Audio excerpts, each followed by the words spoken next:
আমাদের যা লাস্ট 2-3 বছরে আমরা প্রায় 25-26 জন রুগী পেয়েছি। আগে আমরা এগুলো হওয়া মানেই ধরে নিতাম ইজ ইকুয়াল টু ডেথ আর কি, প্রায় কেউই বাঁচতো না। এখন কিন্তু 30-40% রুগী মারা যাচ্ছে, কিন্তু সারভাইভ করলেও তাদের লং টার্ম প্রবলেম হচ্ছে।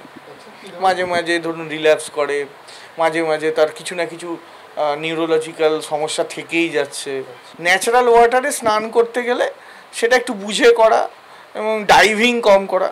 হ্যাঁ, মানে আপনি গঙ্গায় ডাইভিং করছেন বা এগুলো, তাহলে চান্স বেশি থাকে। ডেফিনেটলি আমরা পোস্ট প্যান্ডেমিক, এই পোস্ট কোভিড এরাতে লাস্ট 3 বছরে almost more than 25 cases registered in our institution. SSKM এবং বাংলা ইনস্টিটিউট অফ নিউরোলজি, এই সব ডিপার্টমেন্টগুলো একসাথে মিলে মোর দ্যান 25 কেসেস আমরা পাচ্ছি। কলকুয়ালি এটাকে সবাই আমরা ওই মস্তিষ্ক খেকো অ্যামিবা বলি। বেসিক্যালি এটা একটা প্রোটোজোয়াল অর্গানিজম, তারাই এই ঘটনাটা ঘটাচ্ছে। কোনো একটা রোগ 3টে জিনিসের ওপর নির্ভর করে: হোস্ট, এজেন্ট অ্যান্ড এনভায়রনমেন্ট। নেগলেরিয়া ফাউলরি যেটা কেরালায় হচ্ছে সেটা এখানেও হতে পারে, কারণ এখানেও পুকুর আছে, এখানেও সুইমিং পুল আছে, এখানেও মানুষের সাথে জলের একটা সংস্পর্শ হয়, গবাদি পশু যাচ্ছে, নোংরা হচ্ছে কখনো কখনো পুকুরগুলো, সেখানে আমরা নাকটা অনেক সময় পরিষ্কার করছি পুকুরের জলে, সুতরাং সুইমিং পুলেও যাচ্ছি, নোংরা থাকতে পারে।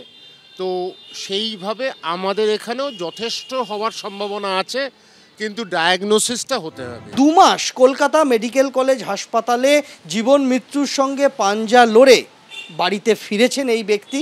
কিন্তু শুধু বাড়িতে ফেরা, এখনও পুরোপুরি নিজের শারীরিক সুস্থতা ফিরে পাননি তিনি। ডাক্তার সাহেব যখন